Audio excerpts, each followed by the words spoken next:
반갑습니다.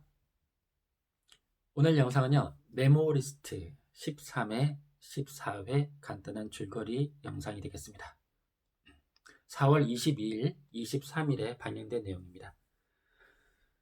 다음 영상이, 오늘 영상 말고 다음 영상이 마지막 회 영상이 되겠습니다. 구독, 좋아요, 제겐 사랑입니다. 자, 이번에 상당히 중요한 내용들이 노출이 됐는데 굉장히 복잡합니다. 그래서 기존의 이 등장인물들 사진들을 약간 희생해서라도 제가 이렇게 재구성을 한번 해봤습니다. 드라마 순서대로 이렇게 설명을 해드리면 너무 혼란스러울 것 같아요. 예, 그래서 완전히 내용을 갈아엎고 뒤엎고 정리를 해서 제가 이해의 편의를 위해서 아주 과감하게 스토리를 재구성해 보겠습니다. 자, 여기 한번 보시죠.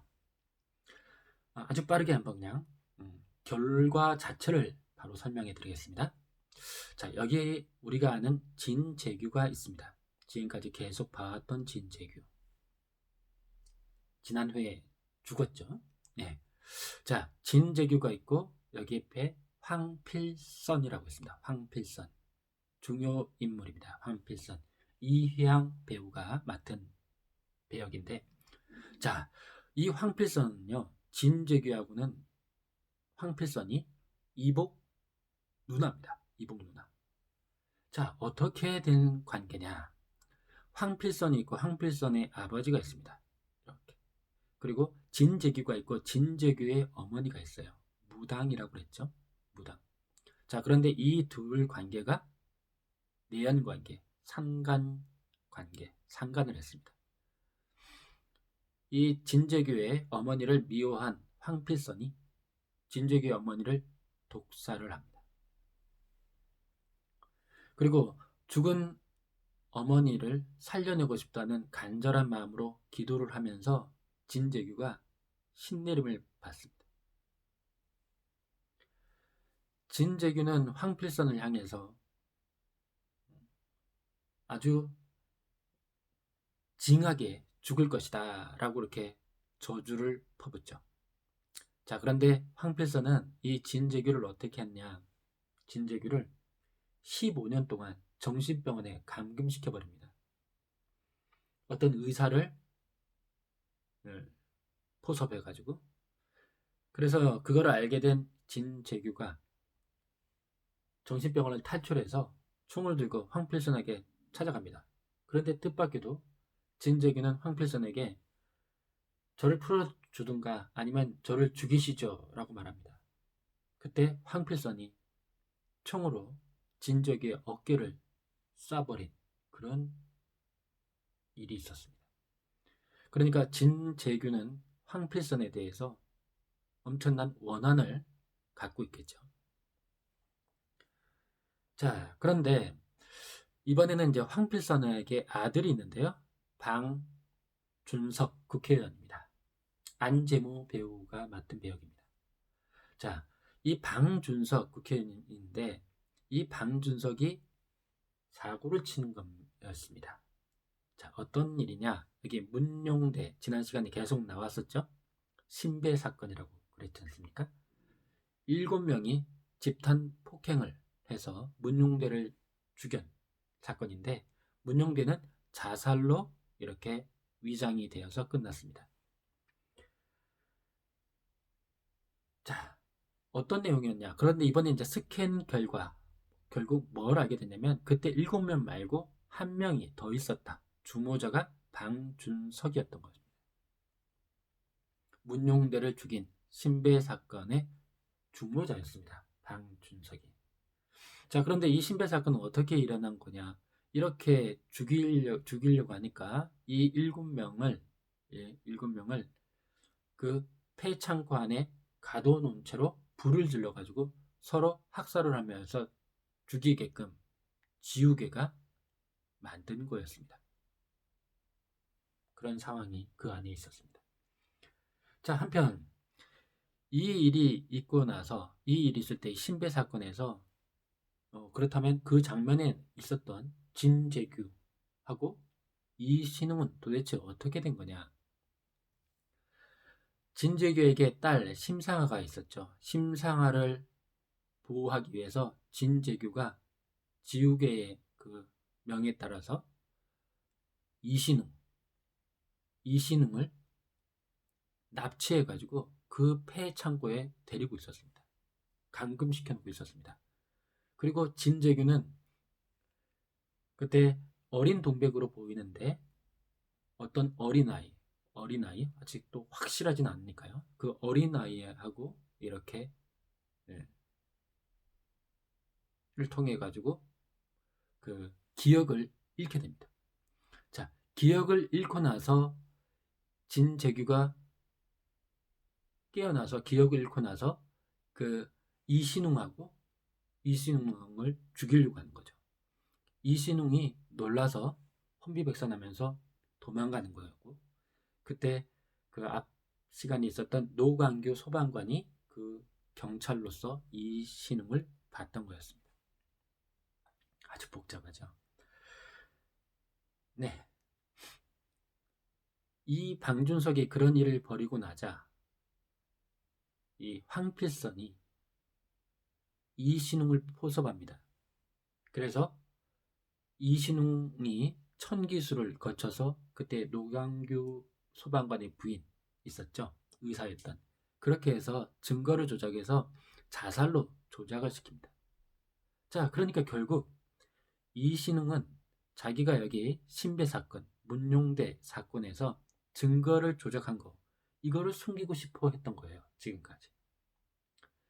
자, 그리고 황필선은 황필선대로 자기 아들 방준석의 흠이 안 생기도록 숨기고 있던 그런 상황이었습니다.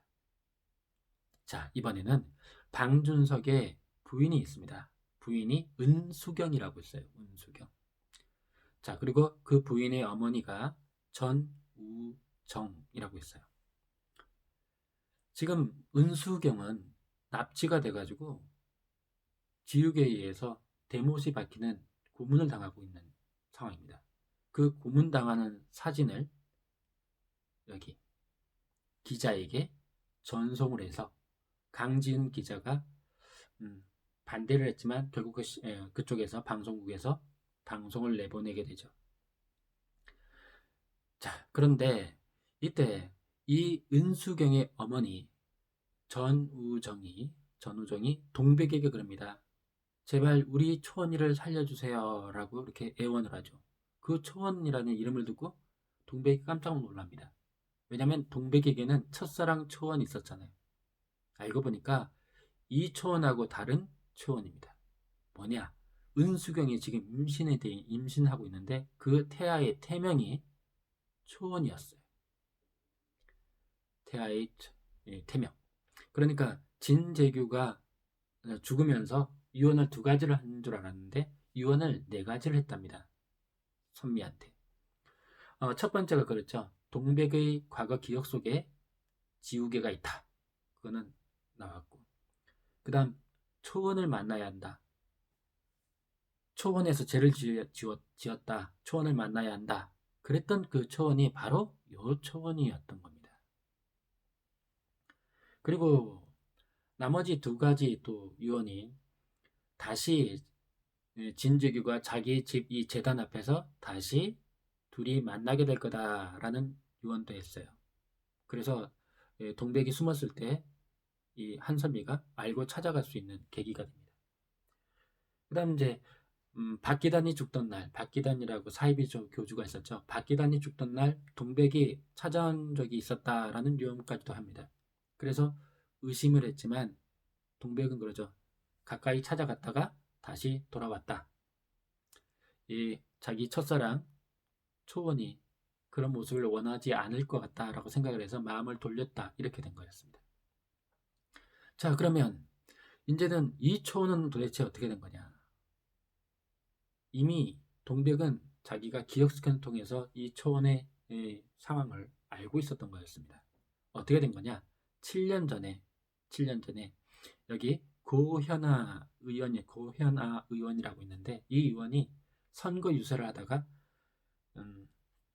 동백하고 악수를 딱 하게 됩니다. 악수를 하면서 스캔이 탁 된 거죠. 초원의 모습이 살해당하는 모습이 나타납니다. 어떤 내용이었냐? 이 고현아 의원이 선거 중에 자기 내연남하고 같이 은밀하게 즐기다가 돌아오는 길에 그만 사고로 초원을 치인 겁니다. 그래서 다른 곳으로 육이 옮겨 놓으려고 했는데 보니까 아직까지 살아있는 거예요. 그때 고현아 의원이 돌을 들어서 아직까지 살아있는 초원을 돌로 쳐서 죽였던 거였습니다. 자, 그래서 요걸 그 당시에 그 동백이 찾아낸 거죠. 자, 그때부터 이 이신웅 차장은 동백에게 특별한 능력이 있구나라는 걸 알게 되고 동백을 계속 주시하고 있었다고 합니다. 자, 하나하나씩 그래도 밝혀지고 설명은 돼 가는데, 이 방준석 국회의원에게는 비서가 있는데, 여자 비서가 서희수, 지난 방송에 나왔던, 그리고 여기 문용광인가 광인가 아마 그렇습니다. 문용광 비서가 있는데, 이 문용광이 바로 죽은 문용대의 동생입니다. 사촌 동생인가 하여튼 동생입니다. 자, 동생. 그러니까 문용광은 자기 형의 죽음에 대해서 원한을 갖고 있겠죠. 이렇게 원한을 갖고 있는 그런 관계입니다.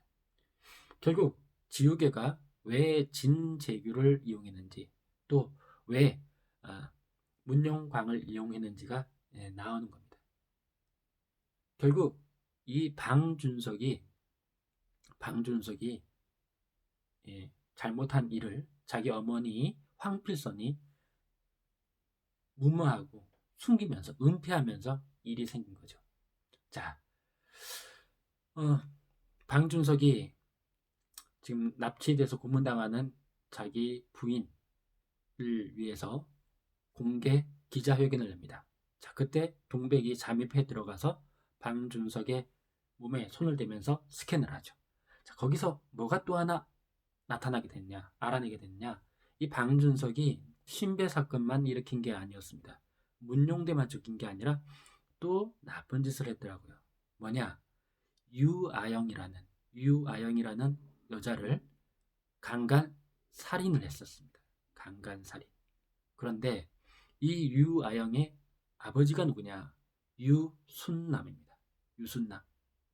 이 사람이 신배 소방서의 소방서장입니다. 소방서장.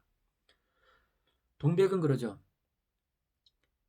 이 유순남이 지우개야 라고 외칩니다. 네. 그리고 나서 이제 기억 스캔을 하고 나서 힘이 없이 밖으로 탈출하고 있는 이 동백을 향해서 이신웅이 천기수 팀장한테 그러죠. 동백이 적어도 지우개하고는 적어도 한 패야 라고 이렇게 가짜 정보를 흘립니다. 그러니까 이 천기수가 자기 죽은 아들에 대한 그 분노를 갖고 있잖아요. 그래서 이 동백을 향해서 치려고 차를 질주합니다. 자, 그런데 그때 구경탄 팀장이 동백을 밀치면서 자기가 대신 차에 치이게 될 듯한 그런 장면에서 마지막에 엔딩이 됩니다. 네, 여기까지가 메모리스트 13회, 14회 간단한 줄거리입니다. 아주 복잡합니다. 네, 다음 영상이 마지막인데요. 과연 이 유순남이 지우개일까요? 소방서장이? 지금까지 하도 많이 속아서 다음에까지 보고 지우개가 누구다 이렇게 말씀을 드리는 게 낫겠습니다. 계속 반전이었기 때문에 그렇습니다. 상당히 복잡하면서도 재밌습니다. 그런데 보고 있는 와중에는 너무 혼란스러워서 줄거리를 간파하기가 상당히 힘든 드라마가 아닐까 이런 생각을 해봅니다. 구독, 좋아요, 제겐 큰 힘이 됩니다. 다음 영상에서 뵙겠습니다. 감사합니다.